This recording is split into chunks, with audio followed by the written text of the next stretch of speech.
Having to travel for a video project definitely makes it more complicated, but today I'm going to share some of my secrets on how I make it happen.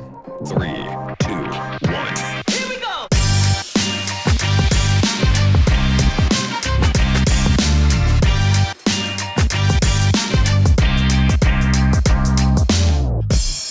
Hey everybody, welcome. My name is AJ. I'm so glad you're here because today I actually want to go a little bit beyond what I normally do on this sticker series, which is telling stories behind the stickers I've collected.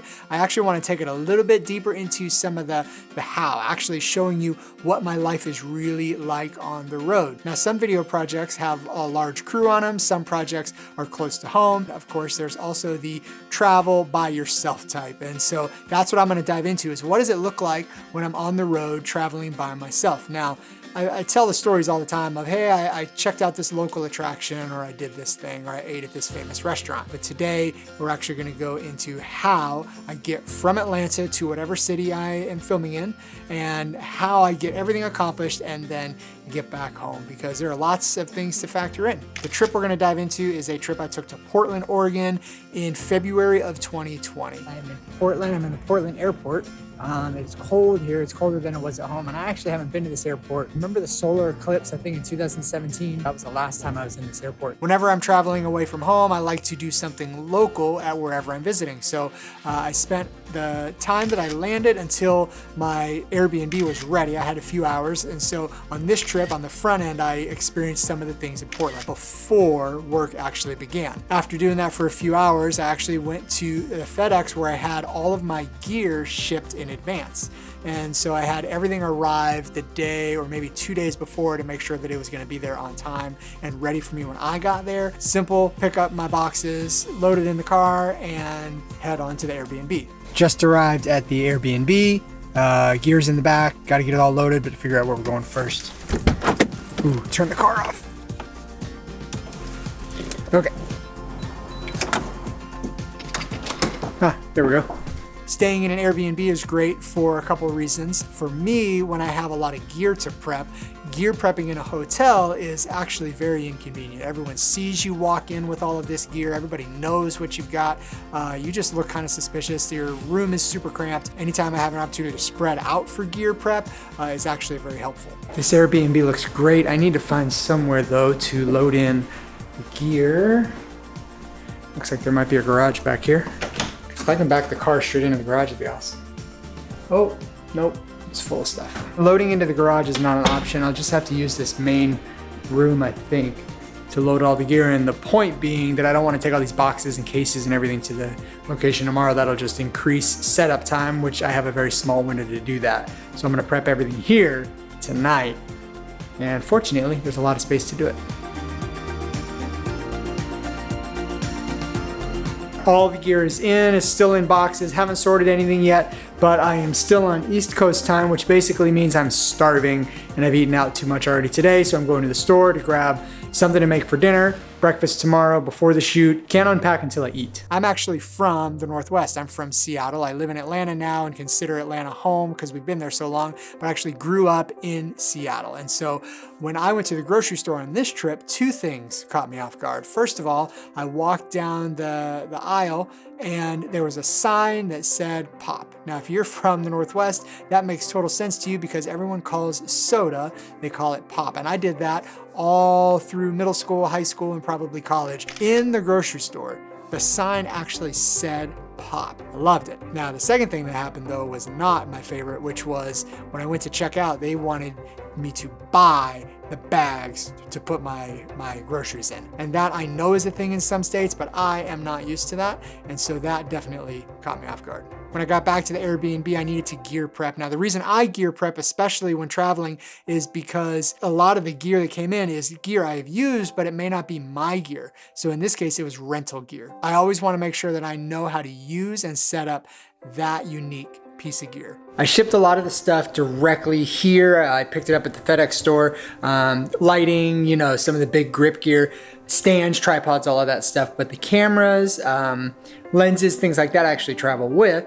And that's in my backpack. And then I actually packed a Pelican case with my clothes and some miscellaneous gear that I'll need, tools, camera support, stuff like that, in this case. This is the case that goes under the plane, and there's nothing breakable in there. All the breakable stuff is in there. I always keep that on me, cameras, lenses, and things. If the airline lost this bag, I could still do the shoot in theory. That one, I can't do the shoot without.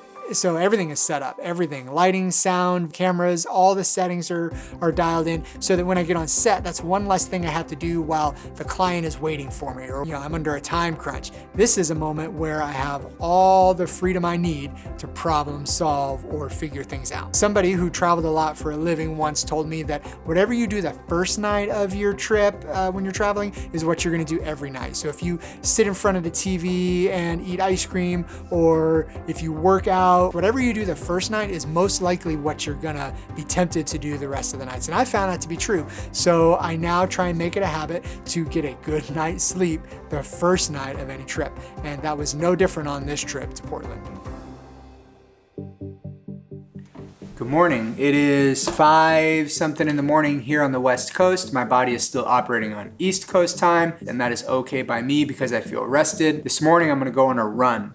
And I don't love to run, but the run 30, 45 minutes really helps get me going for the day. There's some science behind it where blood's flowing to the brain and all of this, and that honestly, I'm sure is true, but for me, I just know that I operate better throughout the day if I get that exercise in first thing in the morning, and it helps keep my brain sharp. So that is the plan this morning. I will run. After that, I'm gonna make myself a healthy breakfast. Just got back from the run. It was cold, wet, rained on me the whole time. Starving, time for some breakfast.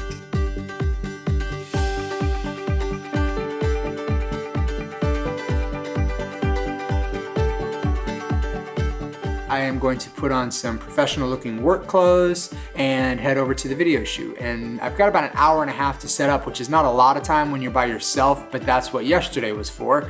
All the prep last night was to make today successful. On my way to the video shoot and realized that I need to stop at the Home Depot, grab some light bulbs because the light bulbs in the location are the wrong color, and headed to make it happen. Now, the reason I knew that the light bulbs were the wrong color before I even got to location was because of digital location scouting. So I had the client send me photos of the location where we were filming, and there are important things to look for in that. It's not just, is the space big enough, but I'm looking for what type of surfaces are in that space. So I'm looking for carpet for sound, I'm looking for what the background is gonna look like, but I'm also looking at the light bulbs in the space. And so I noticed that there was a window, which I wanted to use, but I noticed that the light bulbs were not the same color temperature as what the lights and the window that I was gonna be using to light everything.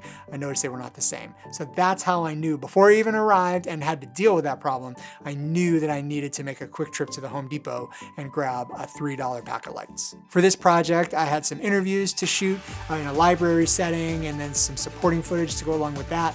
And because I gear prepped everything, I was able to load in pretty quickly, get everything up, do those interviews and not waste anybody's time, and then get out and move on to the next shot. After filming and being pretty tired from running around and doing all of this on my own, I grabbed some dinner and headed back to the Airbnb. And normally I like to eat somewhere local, but in this case, one, I was super hungry, and two, I've never had Chipotle in the state of Oregon, and I have this running list of places I've had Chipotle, and I always let my kids know that I've had Chipotle in a state that I've never had it before. Hey kiddos, it's Dad, just eating my dinner. Chipotle for dinner. This adds Oregon to the list. So now there's Washington, Oregon, California, New York, Pennsylvania, Florida, Georgia, Tennessee. I've never had Chipotle in South Carolina. We stopped another state on the list. We're eating lunch at the Nashville Chipotle. I'm sure there's more. I just can't think of them right now. North Carolina, Colorado. Anyway, Oregon is officially on the list of Chipotle spots.